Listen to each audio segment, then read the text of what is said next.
Shalom Bapak Ibu dan Saudara-saudara yang dikasihi Tuhan dimanapun kita berada. Mengawali setiap aktivitas kita, marilah kita menyerahkan seluruh kehidupan kita kepada Tuhan. Biarlah Tuhan yang memberkati, menyertai, dan menguatkan kita. Karena itu marilah kita mendengarkan firman Tuhan dan kita bersatu di dalam doa. Kasih karunia dan damai sejahtera dari Allah Bapa kita dan dari anaknya Tuhan Yesus Kristus menyertai kamu sekalian. Amin. Bapak, Ibu, dan Saudara-saudara yang dikasihi Tuhan, firman Tuhan yang menyapa kita, tertulis dalam kitab Kejadian pasal 3 ayat 8, demikianlah dikatakan. Ketika mereka mendengar bunyi langkah Tuhan Allah yang berjalan-jalan dalam taman itu pada waktu hari sejuk, bersembunyilah manusia dan istrinya itu terhadap Tuhan Allah di antara pohon-pohonan dalam taman. Demikian firman Tuhan. Bapak, Ibu, dan Saudara-saudara yang dikasihi Tuhan, ada istilah yang mengatakan berani karena benar, takut karena salah.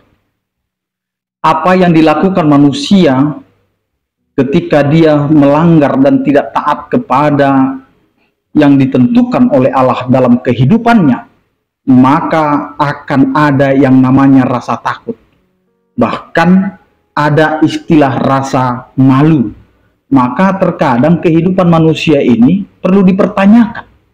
Manakah lebih besar kita melakukan dosanya atau rasa malu akibat dosa? Nah, di kehidupan kita sering untuk menutupi dosa kita, maka kita bersembunyi dan menyembunyikan dosa itu dengan melakukan dosa yang lainnya. Karena itu, kita sulit sekali untuk jujur dengan apa yang sudah kita lakukan atau kita perbuat. Maka apa yang diberitakan firman Tuhan hari ini, bagaimana rasa takut itu menghantui kehidupan manusia yang telah melakukan dosa, yang telah melanggar, yang telah tidak taat kepada Allah. Maka kita lihat Bapak, Ibu, dan Saudara-saudara, seperti yang terjadi dalam kehidupan kita setiap hari. Ketika mereka mendengar bunyi langkah Tuhan Allah. Jadi ketika kita dalam keadaan bersalah, hanya langkahnya saja sudah membuat kita gemetar, sudah membuat kita takut. Sama itu dengan seseorang yang sudah tahu dia melanggar lalu lintas. Hanya melihat seorang polisi dari kejauhan, dia sudah merasa khawatir dan takut, sehingga dia akan memutar arah jalannya. Padahal sebenarnya polisi itu bukan mau menilang, bukan mau menangkap, tetapi dia hanya berdiri karena memang dia pada saat itu berhenti mau membeli sesuatu di warung. Tetapi karena ketakutan kita, itu membuat kita sulit untuk melihat hal yang benar. Karena kita sudah tahu kita salah. Karena itu Bapak, Ibu, dan Saudara-saudara yang dikasihi Tuhan, maka disinilah kehidupan kita sering menjadi dilema. Ketika kita melakukan dosa, kita sering bersembunyi di dalam dosa itu. Maka ada istilah bagi kehidupan kita yang bersalah atau yang berdosa. Untuk menutupi dosa, kita akhirnya mengkambing hitamkan orang lain, mengkambing hitamkan keadaan, mengkambing hitamkan segala sesuatu yang bisa membenarkan kita melakukan pelanggaran atau dosa. Maka lihat apa yang terjadi kepada Adam dan Hawa. Ketika Tuhan datang dan ketika Tuhan bertanya, "Di manakah engkau, hai Adam? Di mana engkau, hai Hawa?" Jawaban mereka di dalam ketakutannya adalah, "Kami bersembunyi karena kami malu." Maka lihatlah Bapak, Ibu, dan Saudara-saudara, ketika seseorang melakukan kesalahan, maka sebenarnya kita sedang melihat tubuh kita di dalam ketelanjangan. Kita ditelanjangi karena kesalahan itu. Dan disitulah kita malu karena pelanggaran dan dosa-dosa kita. Tetapi Tuhan datang untuk membenarkan kita, mengampuni dosa-dosa kita. Maka disinilah yang mau kita lihat Bapak, Ibu, dan Saudara-saudara.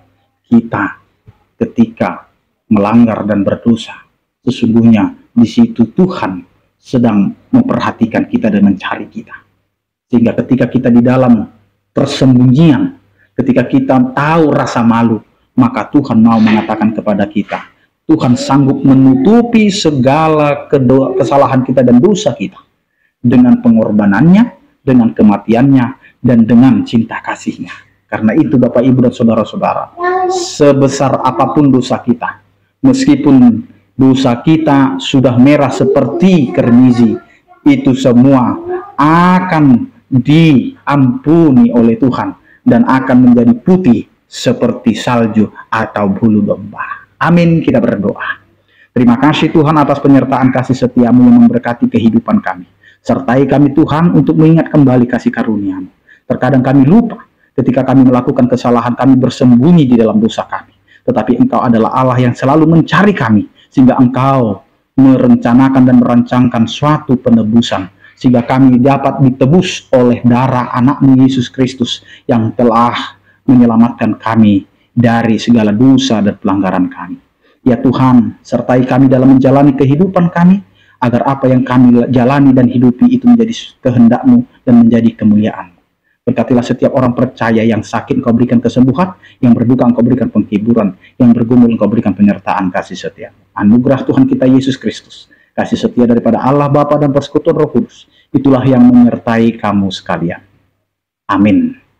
Selamat beraktivitas, tetap menjaga kesehatan. Salam sehat dari kami, Tuhan Yesus memberkati. Horas.